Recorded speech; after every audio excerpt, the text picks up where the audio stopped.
আলহামদুলিল্লাহ আরেকটি নতুন সকালের শুরু হয়ে গেল। তো যাই হোক, আল্লাহ আমাকে আজকের দিনটি দিয়েছেন, আল্লাহর কাছে লাখ লাখ শুকরিয়া। তো সকালবেলা হচ্ছে মেয়েকে স্কুলে দিয়ে বাজার করে নিয়ে আসছিলাম। এরপরে হচ্ছে আমার বড় বোনের একটা কাজের থ্রুতে আমাকে একটু ওর সাথে একটু বাইরে যেতে হয়েছিল। তো সেই সুবাদে বড় আপা হচ্ছে আজকে আমাদেরকে নাস্তা ট্রিট দিবে। তো আমরা চলে গিয়েছিলাম উজ্জ্বল হোটেলে। তো ওইখানে হচ্ছে আমি ভুনা খিচুড়ি নিয়েছিলাম গরুর মাংসেরটা, আর আমার বোন আর দুলা ভাই আর আমার আরও একটা বোন ছিল সাথে, ওরা খেয়েছিল নান রুটি আর হচ্ছে নান রুটি না সরি তন্দুর রুটি আর হচ্ছে নেহারি। তো যাই হোক, আমি আমার খিচুড়ি সাবার করে তারপর হচ্ছে ওদের সেই নেহারি আর তন্দুর রুটিও শেয়ার করেছিলাম ওদের সাথে। তো যাই হোক, সকালবেলা যে এত কিছু খেতে পারবো আসলে চিন্তাও করে নাই। এগুলো খাওয়ার পরে আবার একটুখানি রুটি রেখে দিয়েছিলাম চা দিয়ে খাবো বলে। উজ্জ্বলের চাটা অনেক অনেক অনেক বেশি মজা, আর আমার কাছে চায়ের সাথে হচ্ছে নান রুটি দিয়ে খেতে খুব ভাল লাগে আর কি। তো বাসায় এসে ঝটপট রান্নার প্রিপারেশন নিচ্ছিলাম। এদিকে হচ্ছে মুরগির মাংস ভিজিয়েছি আর হচ্ছে ট্যাংরা মাছ আর পাবদা মাছ একসঙ্গে মিলিয়ে রেখেছিলাম, ওইটা ভিজিয়ে নিয়েছি। তো যাই হোক, রান্না টান্না তো করতেই হবে যত কিছুই করি না কেন। আর এদিকে হচ্ছে আমার হেল্পিং হ্যান্ড সব কিছু রেডি করে রেখে গেছে, যেহেতু আমি সকাল সকাল বাজার করে রেখে গেছি। ও আচ্ছা, মুরগির সঙ্গে আজকে কিন্তু একটু হাত পা গিলা কলিজাও অ্যাড করবো, কারণ এগুলো অনেকগুলো করে জমে যায় কিছুদিন পর পর। তো এখানে হচ্ছে ভেন্ডিটা আমি একটু আস্তে আস্তে করে কেটে রাখতে বলেছিলাম ওকে, আর লাল শাকটা হচ্ছে একদম কেটে ধুয়ে রেখে গেছে। সব কিছু রেডি ছিল, আমি শুধু রান্না করেছি আর কি।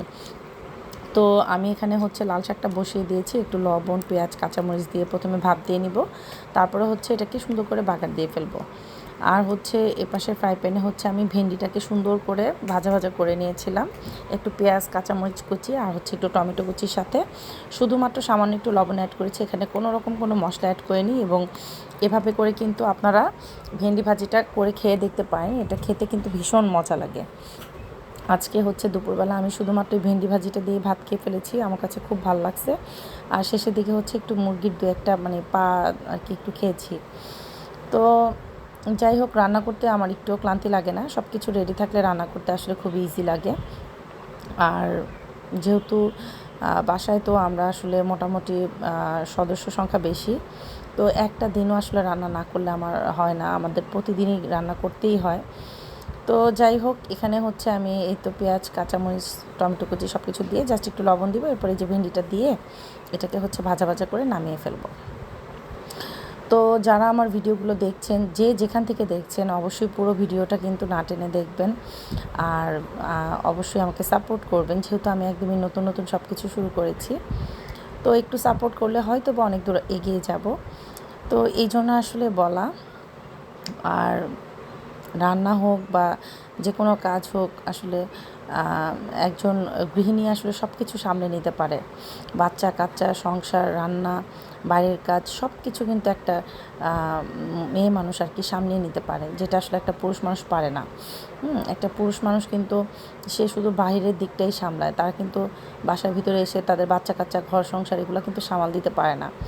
আর আরেকটা বিষয় সেটা হচ্ছে যে আপনার 2টা কেন, আপনার 4টা হেল্পিং হ্যান্ড থাকুক, তারপরেও কিন্তু ঘরের ভিতরে অনেক অনেক কাজ থাকে যেগুলো আসলে নিজের হাতে না করলে হবে না, তাই না?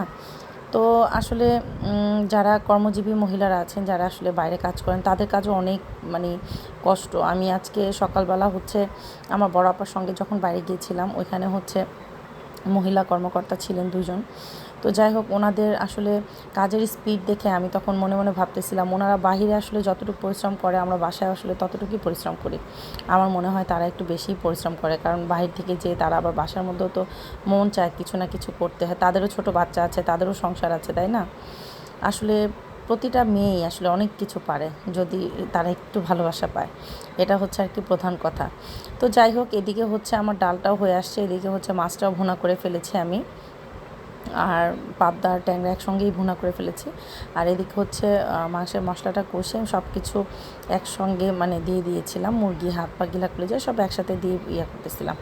তো রান্না মোটামুটি শেষ, তারপর হচ্ছে ছেলের স্কুলে চলে গিয়েছিলাম, ছেলেকে নিয়ে মেয়েকে আনতে গিয়ে দেখি মেয়ের আরও 20 মিনিট পরে ছুটি হবে। তো ওইখানে হচ্ছে ছেলে বলতেছিল, আম্মু আজকে একটু ভেলপুরি খাবো আর পানিপুরি খাবো। তো তালতলার এই কর্নারে একটা মামা আছে, ওনার হাতের এই ফুচকা ভেলপুরি আমার খুব পছন্দের, তো ওনার দোকানে চলে গেলাম।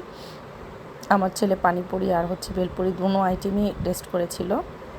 ও প্রায় সময় এই দোকানে যেয়ে খায়, আমিও খাই, আমার ভীষণ ভালো লাগে। তো রীতিমতো আমরা এখানে খাওয়া দাওয়া করতেছিলাম। আবার হচ্ছে গিয়ে টুকটাক আমি একটু পাশে একটা শপিসের দোকান ছিল, ওইখানে গিয়ে আবার একটু ঘোরাঘুরিও করেছি, যদিও ওটা ভিডিওটা নেওয়া হয়নি। তো তারপরে বাসায় চলে এসেছি, এসে আমার পাখিটার খোঁজখবর নিতেছিলাম কী করতেছিল আমার সুন্দরীটা।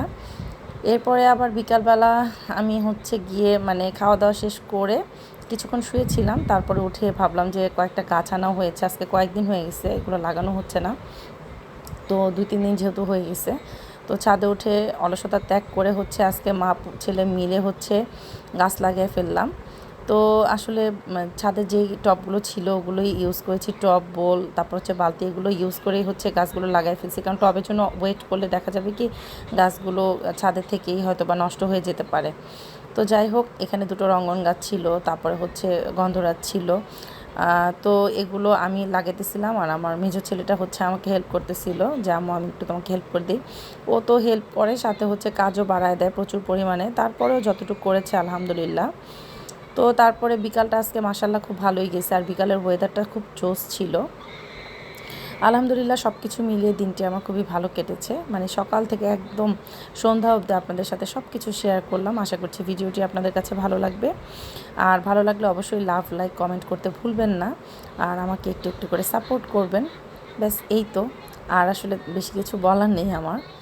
তো এইদিকে গাছ টাছ লাগিয়ে তারপর কিছুক্ষণ ছেলেকে নিয়ে দোলনায় বসেছিলাম, দোলনায় দোল টোল খেয়ে তারপরে হচ্ছে নিচে চলে এসেছিলাম। আর আমার ছেলের কাণ্ড দেখেন, পানি দিতে গিয়ে পুরো ছাদটাকে ভিজায় ফেলছে, সে সাথে ধোয়া কাপড় চোপড়ও কিছু কিছু নষ্ট করে ফেলেছে, সেগুলোকে আবার ওয়াশিং মেশিনে দিয়ে আমার হচ্ছে ক্লিন করতে হয়েছে। মানে ও হচ্ছে কাজ করতে গেলেই হচ্ছে কাজ আরও বাড়িয়ে দেবে, কিন্তু তারপরেও কিছু বলি না, যাক করুক, করতে করতেই তো শিখবে, তাই না? বাচ্চাদেরকে আসলে সব কিছুতেই ইন্সপায়ার্ড করা উচিত বাবা মায়ের। তো যাই হোক, ও মজার ছলে পানি দিচ্ছিল, আর হচ্ছে সে সঙ্গে গাছগুলোতে পানি দেওয়া হয়ে যাচ্ছিল, দুটোই আর কি।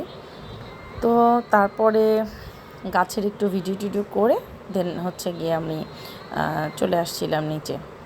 গাছগুলোকে দেখি আগামীকালকে ছাদে যে সুন্দর করে সেট করে আবার আপনাদেরকে ভিডিও ইনশাল্লাহ পাঠাবো। তো আল্লাহ হাফেজ, সবাই ভালো থাকবেন।